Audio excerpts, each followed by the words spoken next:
The first one is going to be on prioritizing and developing family skills as a protective factor for Syrian family mental health by Aala El-Khani. Dr. Aala El-Khani is a humanitarian psychologist. She has authored a number of family skills interventions and parenting resources for the United Nations Office on Drugs and Crime, as well as other international organizations and academic institutions. Aala graduated with a PhD in clinical psychology from University of Manchester, Division of Psychology and Mental Health, where she's now a research associate. Her research work has significantly contributed to an agenda of producing material for families affected by conflict, displacement, and residing in low-resource context. Aala is passionate about highlighting the significant role that caregivers play in protecting their children during challenging times. She has 2 TEDx talks which have been viewed over 1.5 million times. Thank you so much, Dr. Aala, for joining. Please, the floor is yours. Thank you so much, Mirvat. I appreciate that. Good afternoon, everyone, from a surprisingly bright and sunny Manchester. Firstly, thank you to all the organizers for really the effort in putting this stimulating and engaging conference together. It's really good to be with you. Can you see my slides to start with? Super. So in my presentation, I'm going to be discussing the importance of prioritizing family skills as a protective factor for Syrian family well-being, and showing you a few examples of how colleagues and I have been implementing resources that do just that within the Syrian context.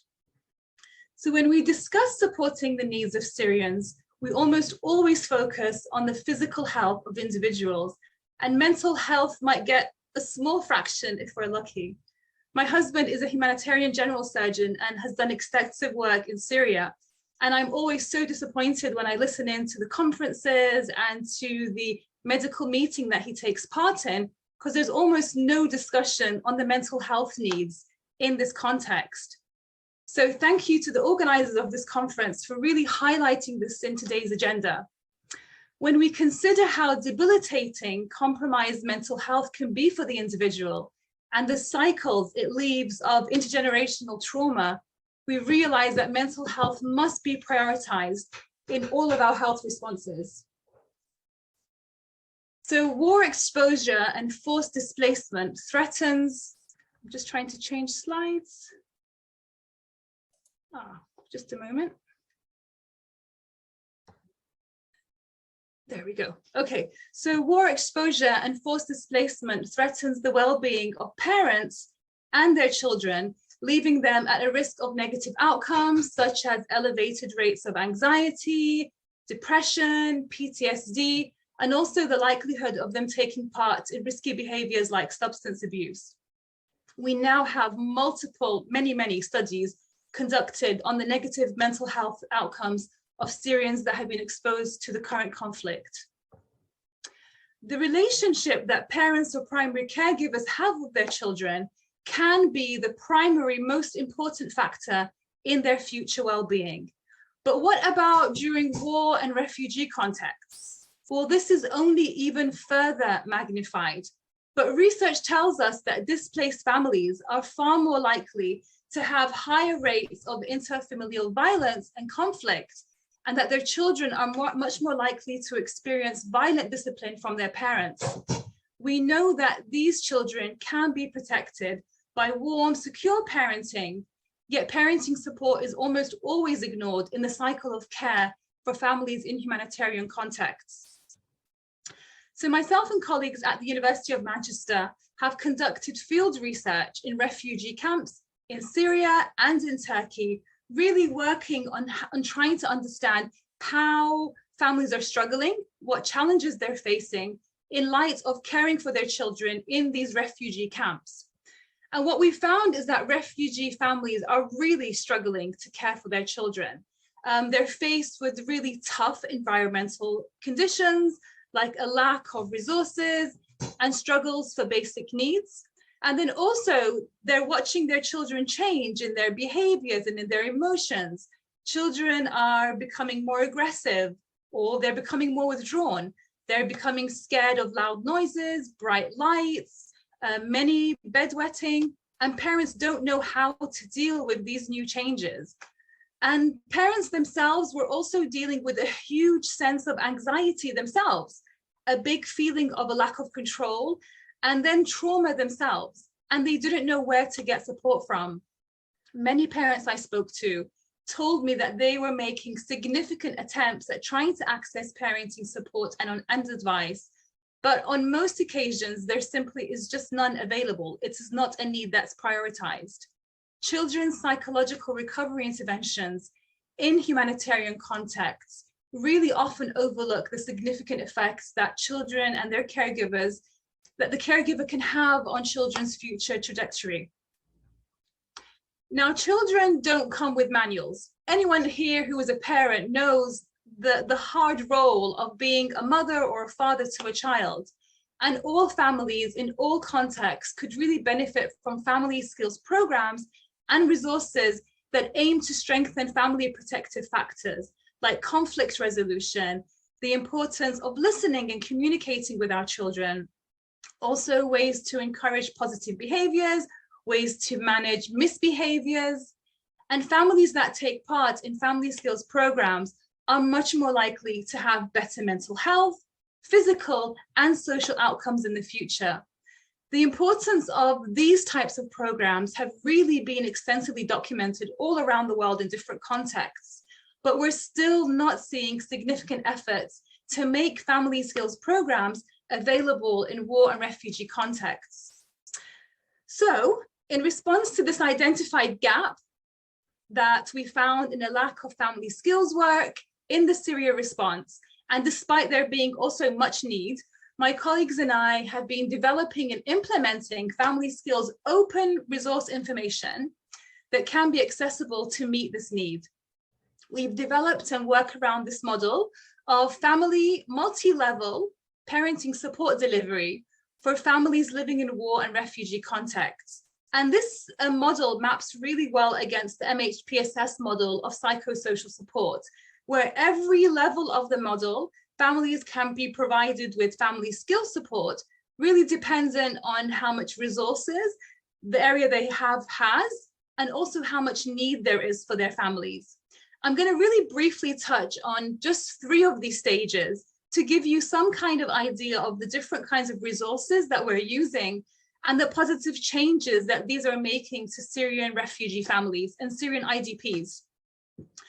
So from our research, we recognize that the research I just explained to you, that all families could benefit from really simple parenting advice and information. So the bottom level here of our model in yellow is our efforts in developing a basic information leaflet to families and distributing this in a conflict zone to begin with in Syria. At that time, it was Idlib, by the development of this basic parenting leaflet.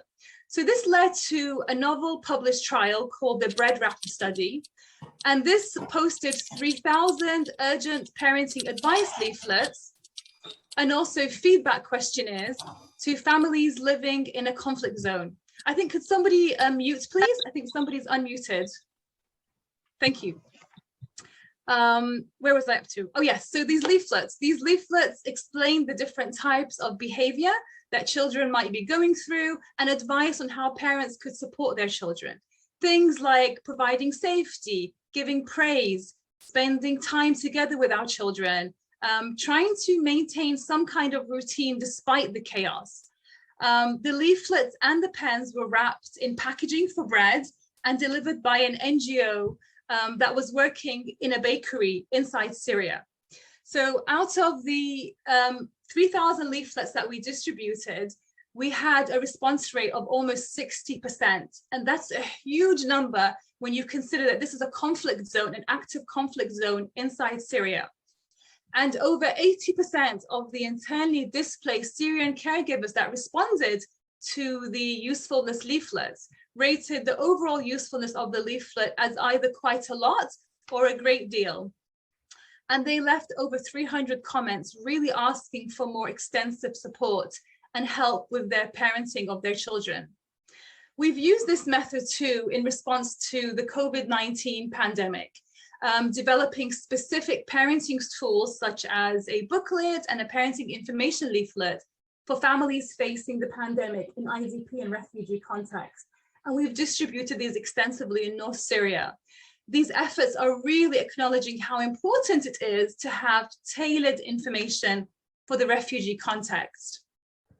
So back to our model, we've talked about interventions or resources at a very basic universal level, but what about right at the tip of our model, the need for intensive trauma recovery work for children who have had extensive war exposure and require trauma recovery work?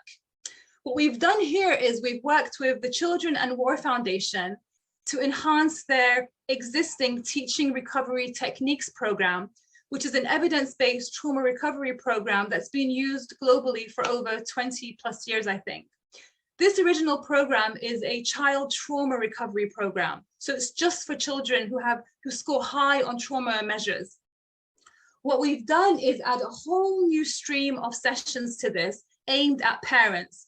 So while children take part in the trauma recovery work, their children also take part, their caregivers, also take part in training on how to support their children through their trauma recovery, but also basic parenting skills and knowledge on how they can improve their caregiving of their children.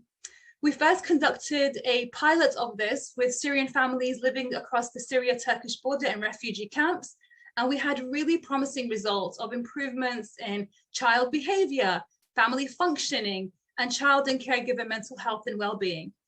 So really encouraged by this, we conducted a randomized control trial, a 3-arm RCT, with Syrian refugees living in Beqa Valley, Lebanon, where we compared the original, just trauma recovery child program with the enhanced version in which caregivers also take part in sessions against a control group.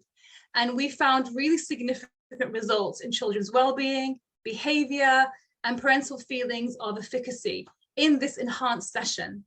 So if I just show you just one measure, here we have the CRIES measure, which looks at different aspects of children's post-trauma experiences. And this one focuses just on intrusive thoughts and images. And you can see here with the orange line that families who took part in the enhanced version of the trauma recovery program, so when they had parenting sessions too, they did much better. So their trauma recovery was much higher. And we found this along all components of this program. So we go back to our model, and here we've looked at the universal level, we've looked at the really intensive level. What about these levels in between? So this is for families, for example, in the middle who are in more stable contexts. For example, families who are in one place for a longer amount of time, such as Syrian IDPs in the North Syria context. Chemonics International works heavily in Northeast Syria on PSS programming. And earlier this year, they reached out to me to enhance their existing PSS intervention.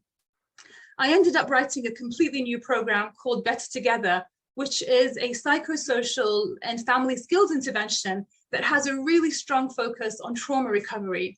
As you can see from the image on the right, on the contents of this session, we cover a range of things such as emotional recognition, emotional regulation, problem solving, communication, working to manage child stress, caregiver stress, and reducing intrusive thoughts, images, sleep hygiene. And these are all evidence-informed components that are really key to this field, to this science.